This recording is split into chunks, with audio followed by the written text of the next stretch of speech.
Hey, what's up, blue collar business owner? Welcome back to the Blue Collar Prosperity Podcast. I'm your host, Paul Maska, where we focus on helping guide you to have a business that produces consistent, positive cash flow.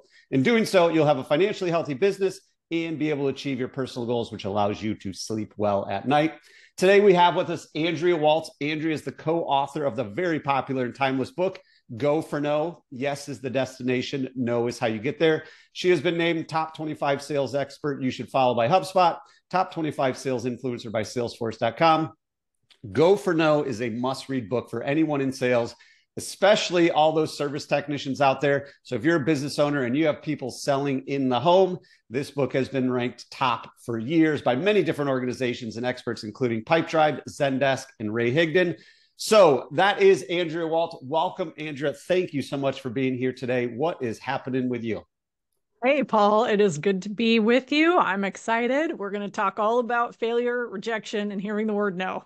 Awesome. Well, let's do it. For anybody out there that hasn't read the book, it's a super quick read. I don't know, you could probably read it in 30 minutes to an hour, but it is so powerful. I would encourage everybody out there to not only have you read it, but everybody on your team read it, no matter what they're doing. But today we're going to dig in to that with Andrea. So, Andrea, how did your whole entrepreneurial journey start and get to where you are today? Well, it actually started because my now husband, who we've been married 25 years, asked me to quit my job and start a business with him, speaking and training. And one of the things that we were teaching was this idea of go for no. And I decided that this was a great idea and a great plan because I had fallen in love with this concept. Hadn't fallen in love with him yet, actually, but I had fallen in love with this concept. And what made me so passionate about it was the story that he told me of how he came to understand the go for no philosophy. And fundamentally, he was working in a menswear store. He was young, selling suits for a living. He was failing miserably.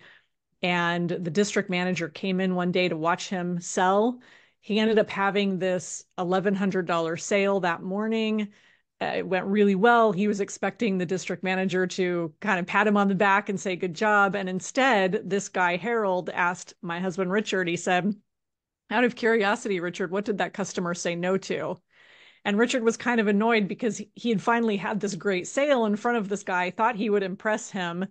And actually, he was kind of worried they were going to fire him. So he's this is not going the way he planned. And he's like, what do you mean? What did he say no to? Everything I sold that guy, he purchased, and it was over $1,000 sale, which in today's money, because this is quite a while ago, in today's money, this would be like $5,000 or something. And Harold said, yeah, I'm asking you, what did that customer say no to? And Richard said, Harold, the customer didn't say no to anything. Everything I showed that man, he purchased. And then Harold asked him the really important question, which was, well, then how did you know he was done shopping, basically? And Richard had to admit that the reason he knew that customer was done was that he had hit his mental spending limit. That when anybody got to $1,000, when he was ever taking care of anybody and they started to spend that kind of money, because he was young, he wasn't spending that kind of money himself. It was like that was his mental spending limit. And then Harold said, I watched you sell. You're not half bad, but your fear of the word no is going to kill you. And I think if you could just learn to get over that, you could be one of the great ones. And so Richard went home that night. He knew he was two letters from greatness. The letters were NO. He vowed to come back the next day and simply change his approach, which was to ask customers and not stop the sale. Like, just keep asking them. If they're saying yes, don't be the one to stop the sale. Just keep asking until the customers go, okay, I'm done. And that's exactly what he did. And he became an award-winning salesman and ended up in management and training. And that's where we met. And he told me that story. And I was like, I was kind of blown away because I realized that I didn't like hearing no either. And what I realized was that no stopped me, that I didn't want to hear no. I made assumptions. I came up with excuses why somebody wouldn't want to do something, why they wouldn't be able to afford it, why they wouldn't be able to buy. And obviously, for the business owners that you have listening to this right now, I think they've all done that as well. Like we all get in our own head about what we think somebody else is going to spend, what they're going to decide. And that's what really limits us instead of letting the customer make their own choices. Yeah. And out of the book, that's probably my favorite story too, of when they go into the suit shop, and it's obviously that's Richard in real life. But we have that same complex in the home service world. So this show's all about producing consistent positive cash flow, maximizing the return on every lead we're working so hard to get, paying so much to get. If you're a landscaper and somebody calls you out there and says, hey, I want to put some new trees in, and you serve them that, but you don't ask them about, well, do you want anything to accent it? Do you want any landscaping lights? What about fresh mulch? Because they might not even know you do all that, or they might not even thought of that because you're the expert. We assume they know everything. They don't.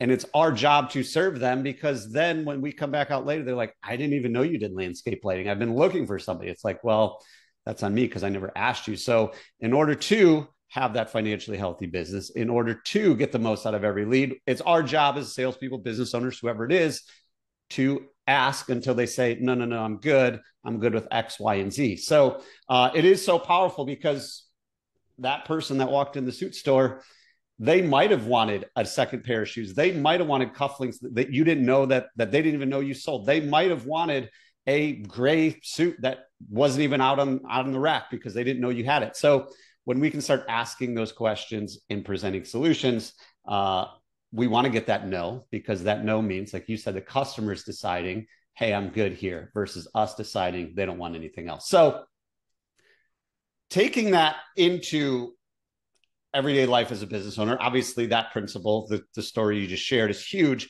But how have you seen this work for, say, business owners that are, in the trades, whether it's plumbing, HVAC, electrical, landscaping? How have you seen this kind of work for business owners? You're talking when training and speaking to people every day. How have you seen it work for them? Yeah, absolutely. Well, a couple things. I mean, first of all, like you were saying, you've got to have the mindset that you are not an order taker, and that you are more of a consultant. And so it means showing up at somebody's door and going into analysis mode, um, and making sure that you are looking at all the potential options, just like you gave the landscaping example. So don't have that order taker mentality, and that mentality of, hey, if they wanted it, they would have asked. I know I have personally had service providers come to my home, and there is and also spoken with many over the years. There is a mindset of, I don't want to come across pushy, that all the homeowners think we're just out to sell them stuff that they don't want or need. And so they're so terrified of looking like a pushy, salesy shark that they've gone all the way over to the other spectrum, which is the order taker spectrum. We actually break this down in the book we published last year, Paul, called When They Say No. We broke down the selling styles matrix. And when you think of different selling styles, you've got somebody who has a high concern for results or making the sale. And you've got somebody who has a high concern for relationships or making friends and having people like them. And the style that just cares about results, the style we call the shark, cares about results, doesn't care about relationships. But the opposite style is as big a problem. And I see this in this industry, and it's in many industries, which is, I want to be liked, I want to have the relationship. And yeah, you don't want to get bad reviews and all of that. But there are ways of bringing these things to the customer's attention without it being pushy. And I think what happens is that people are stuck in that order taker friend mindset. And so when they hear go for no, and this is a point that is so important for people listening to this to hear, we're not saying, oh yeah, you need to twist the customer's arm. You need to sell them the platinum package. You need to get that 3-year service agreement, or else you didn't do your job. No, the point is that you're willing to ask, and that you're willing to accept the no. And you don't have to expect it. Like, you don't have to hope and pray that you get it, but you have to be willing to accept it, as opposed to, and this is a style that has a high concern for results and relationships, as opposed to that friend style that's just like, oh, I'm not going to ask because if I bring this up, if I bring up the 3-year service contract, that's $229 instead of this $79 visit, they're going to think I just want money. Well, no, think about all of the benefits to this person and the fact that, it's going to help them in the long run. Yeah. And I mean, going back to, if you think about it, if they're our true friend, it's our job to educate them and it's their job to make a decision. So when we can start treat them like an actual friend instead of trying to get someone to like us, it's like, hey, Andrew, did you know that your electrical panel is outdated? Or did you know your HVAC system is not safe? Or did you know you actually have a small leak in the toilet downstairs? It's our job as experts to educate them because we're the last person in the home. And when I owned an electrical company, this was we had a book club, and this is the very first book we read to start to get that mentality across to the technicians that, hey, we are the expert and it's our job, our responsibility as the professional. Just like if we went to a doctor isn't afraid to give bad news because, like, oh man, they might say no because their heart's 95% blocked. No, the doctor is responsible for telling them that. And then it's the customer, i.e. the patient's job, responsibility to make that decision. So that's really how we started looking at Go for No in our organization was, hey, if we're going to treat this person like a family or friend, it's our responsibility when we walk in the home to do a safety check, because once we leave, anything that happens, they're going to think it's on us. So if we don't point out the dangerous things or we don't point out the opportunities, they're actually going to be really mad at us versus us presenting it to them. And then if they say no, cool, we at least did our job of letting you know. So what have you found from like a mindset shift to start to get this through to people? Because obviously the concept in theory is, very, very simple, but it's hard to do. So what have you found are some like tips, tricks, tactics to start to move the needle in the mindset shift to getting, anybody in sales, anybody in relationships to start going for now? Right. So once you adopt that mindset, now it's time to put it into practice. So there's a couple things you can do. And this is related to your other question of, how do you implement this? Well, one way is first, create a no awareness. So look at your typical service call. And this is just a fun exercise to do. It would be a fun exercise to do as a team. And without looking at some kind of crazy emergency situation or something that's out of the norm, just looking at the typical call, what are all of the go for no moments that can happen during that visit? And by a go for no moment, I mean a moment where you have the opportunity to ask that customer a question about the kind of work that you perform. So it's like, hey, can we ask a couple fact-finding questions at the beginning that will give us a picture of what's going on with this person's house? Have they considered this? Have they considered that? At the end of the visit, even asking, another go for no moment is asking if you are on Google, are you on Yelp? Would you mind dropping a review if you're happy and satisfied with my service? Is there another go for no moment? Is there anything that I didn't address for you today that you wanted addressed? Great way to just get a yes or no answer. And so look at, just kind of brainstorm all of the opportunities you have where you might be with a customer, have this pop into your head and think, oh, I don't want to ask for it. Or even asking like, hey, would you mind if I leave a couple cards for you in case your neighbors are looking for this particular service, which is, I know in my neighborhood, it's such a thing. Nobody does anything without checking with all of the neighbors. So, that is so huge and it's such an easy ask. But I mean, if your business is just exploding and you can't handle business, then I guess you don't have to worry about going for no. But if you want easy leads, you ask questions like that and have the person go, oh, sure, yeah, I'll take a couple business cards. And now you didn't even have to ask. You didn't have to say like, can you please refer me to your neighbors when they have a problem? You just asked, hey, can I give you a couple cards so that if somebody's looking for this thing, it's a win-win. It's an easy question to ask. So I think also, in addition to creating and looking for those go for no moments, is being mindful when they present themselves on the site. So as you're doing the visit, when you see things, Paul, you just talked about this, when you see things, these are go for no moments that are unexpected that arise, where you can start asking and digging deeper and saying, well, this is an issue. Is this something you'd like us to fix? Is this something you'd like, if you don't want to fix it today, would it make sense for us to try you back in 30 days? Would it, would that be a better time for you? Like, just keep kind of digging in and be willing to hear those no's. The yeses are behind you. And I think the last thing I'll kind of say on this is having a couple go-to phrases in your back pocket for these things is always really helpful. And one of my favorites is from a guy named Phil M. Jones. He wrote a book called Exactly What to Say. And I love this phrase because he calls it rejection free.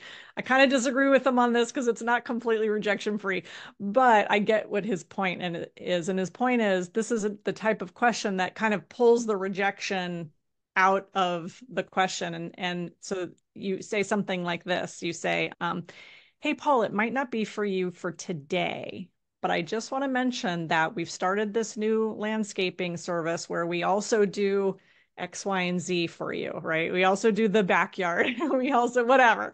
And so it's just a way where you've kind of, you're introducing it, but you're pulling it away. And then the person could go like, oh, no, actually it is for me. Well, tell me more. What does it cost? What's the deal? So having a phrase like that is a great way to introduce things without having that person feel like, oh, I'm so salesy. Yeah, I mean it's so true because if you go in as the expert, assuming your customer, your client doesn't know anything, it's actually really hard to be salesy if you're genuinely curious and just asking questions. Like if you're simply asking questions, that'll allow you to put together the solutions. Oh, Andrea told me she's not interested in the backyard. I'm not going to put it in one of my three options. Now, if you put it in one of your three options, then it comes across salesy because she already told you no, not interested. Now, when you keep pushing it, now you're serving yourself instead of serving them. And that's where I believe, at least, that a lot of people start to feel salesy. And that's why, a lot of people believe, well, everybody that does home services, they're just trying to sell me something because I don't know anything. So one of the things you hit on is so important. So obviously we want to have more cash flow. We want to reduce our marketing costs. We want to increase our average ticket. The two or three things you mentioned are super easy if we're not afraid to get a no. And the cool thing is most people won't say no. If you say, hey, Andrea, reviews mean a lot to me. My boss takes a look at them. And I would love if you took, do you have 30 seconds right now to leave me a 5-star review on Google if I provided you 5-star service? It's really hard for somebody to say no. They're like, no, Andrea, I actually don't want to do that. Because at that point, ideally, you've built enough goodwill, you've provided them service, you've cleaned up the house, and they're like, yeah, I would love to do that for you. And then the same thing with the business cards. And you're right. Every person that lives in a neighborhood, if they have it, they all have a neighborhood Facebook group. And the first thing they do, if they need any service, hey, does anybody know a good landscaper? Hey, does anybody know a good electrician? And be like, oh yeah, I just had one last week and they gave me business cards. Or you could also ask, do you mind if I put a yard sign in your yard next trash day? And until next trash day and throw it out. 90% of people are going to say yes. 10% will probably say, no, my HOA doesn't allow it. And that's okay. But you still at least are able to grow your business. So the go-to phrases are awesome as well because it allows you to just have something in your back pocket of like, hey, this is really easy, because then it starts to build your confidence. So taking that back kind of full circle with everything, we know how to get started. How do we start to bring this to our team? Because usually the leader's like on board right away. They're like, Andrea, I love it. I want to do it. And now we go to the technicians who by training, they're not salespeople. They are electricians, they're plumbers, they're maintenance technicians, they're HVAC technicians, they're landscapers. How do we start to get those folks on board? Because obviously that's really where, the big, that's where the big aha moment is going to come. That's where you're really going to start to see change, because if the owner believes it, cool, great. But now we need the people out in the field to do it. How do you recommend people start bringing this to their team to get their team to start to buy in? Yeah, so it's such a great question. I think this goes back to, and I alluded to this a little earlier. What I see, and I have seen this, is that the people out in the field think that sales is icky and it's bad, and they kind of roll their eyes sometimes literally, but metaphorically roll their eyes at whatever they're told to suggest or do. You know, a lot of them, I think, find it beneath them, or they find it kind of just annoying. And the stuff that they feel like, you know, I don't want to have to ask let the customer review if they want. It's not my job. You know, I don't have time for this. It's not my job, whatever. And so I think it comes back to switching the perception in their mind of what their role is. And that's why teaching them the selling styles, and the shark being the one that just cares about results, teaching them not to be a retriever. That's the style that's the friend. We call it a golden retriever because the golden retriever just retrieves, right? The total order taker. It's like, hey, I need this done. Fine, let me do it. Here's your bill. Great, I'm gone. No go for no moments, no conversation, no diagnosing of anything else. It's like, that's it. The style that we want to aspire to, we call the lion. And so I think that it's not something I think you do overnight, but it's working on people's perception of and their identity of who they are, and kind of getting them to buy into the coolness of being a lion. I think lions are cool, lions are courageous, lions go for no.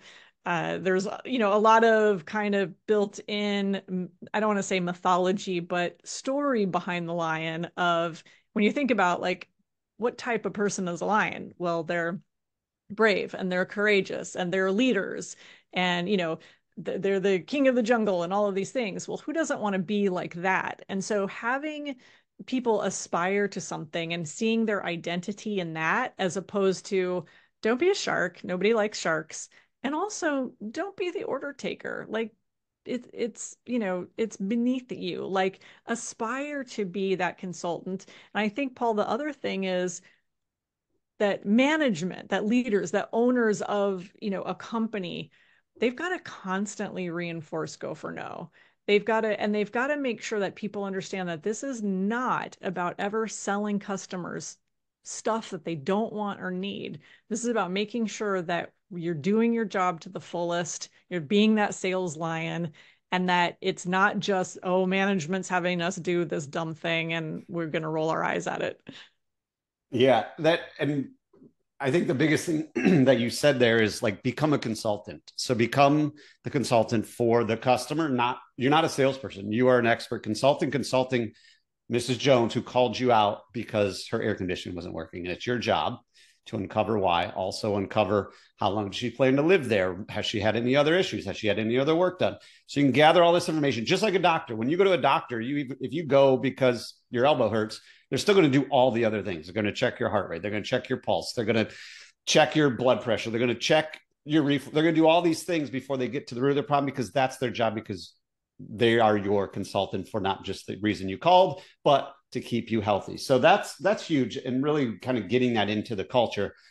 I was going to start to wrap this up, but you mentioned one thing that I really want to get your opinion on, because a lot of times when service technicians present their options, the customer says, I got to think about it.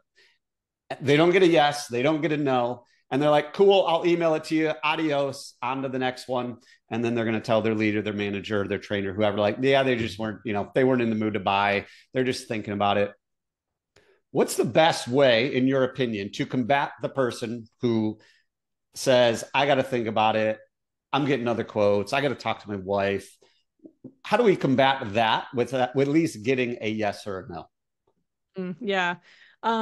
Well, first of all, I think going in with the position that no is a perfectly acceptable answer is like the position that you want to take, meaning there's no pressure. I'm not trying to pressure you to do this today.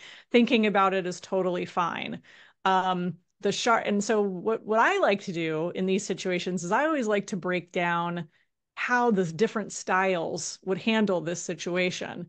So in this scenario, like what would a shark do? And if you just think about like, okay, what would an aggressive salesy shark do when they're told, I want to think about it? Well, they would wrap their arm around the customer, squeeze them and go like, okay, let's think about it together. I think you should do this.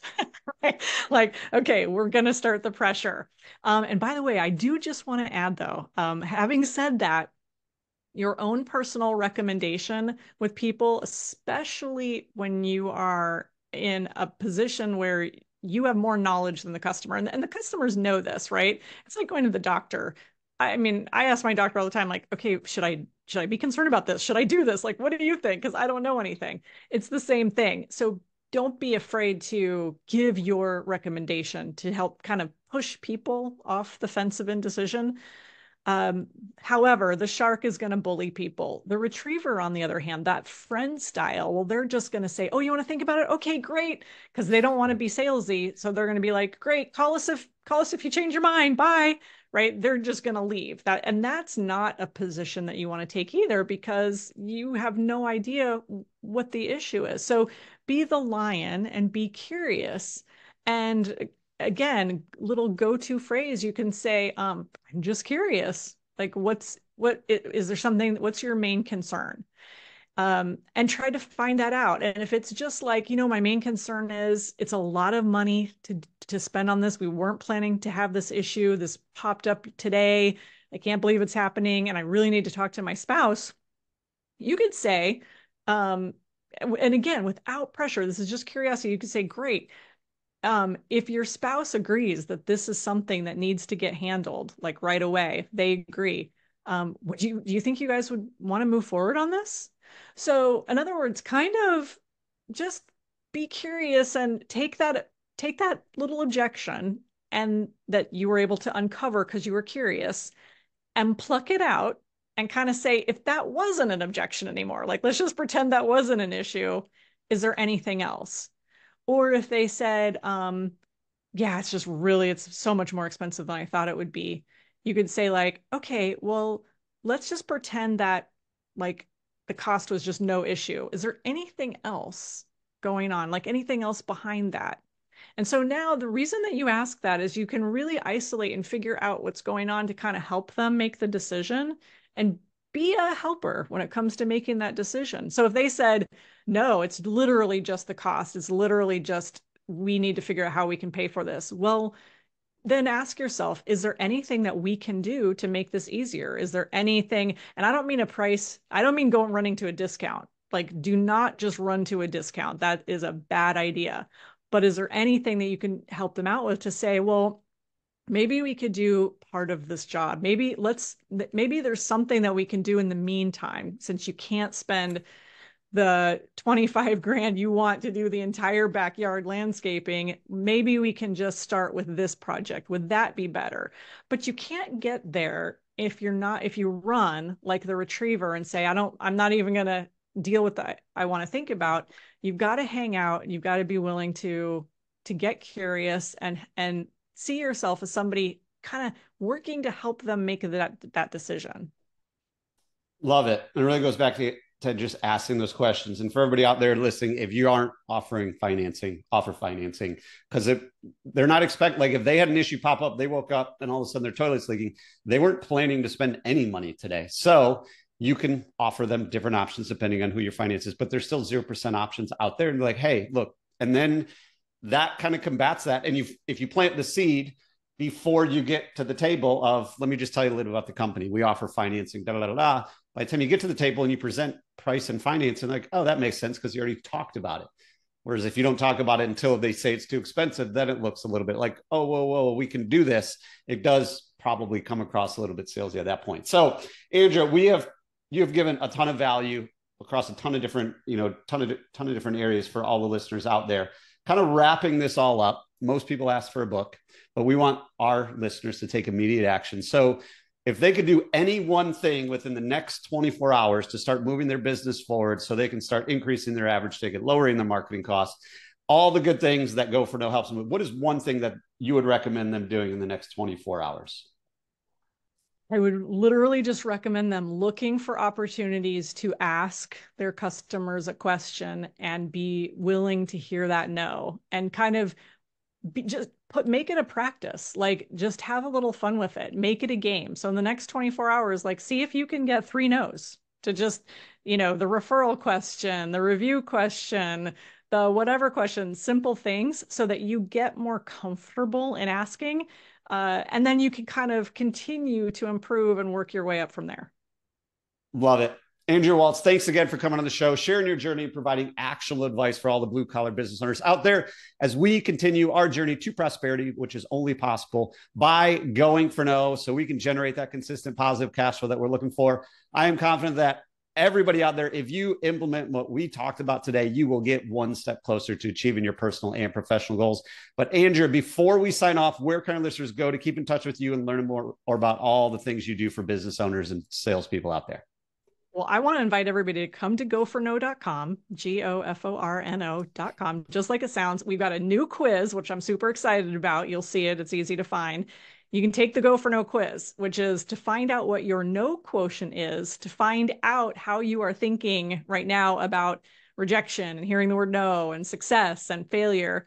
It's a great way to measure where you are. And I go into your results and you get a couple follow-up emails. It's really cool. I'm very excited about it. Awesome. Congrats on that new little quiz. Guys, go out there today, goforno.com, take the quiz and start improving your numbers. Andrea, thanks again for coming on the show today. Really appreciate it. My pleasure.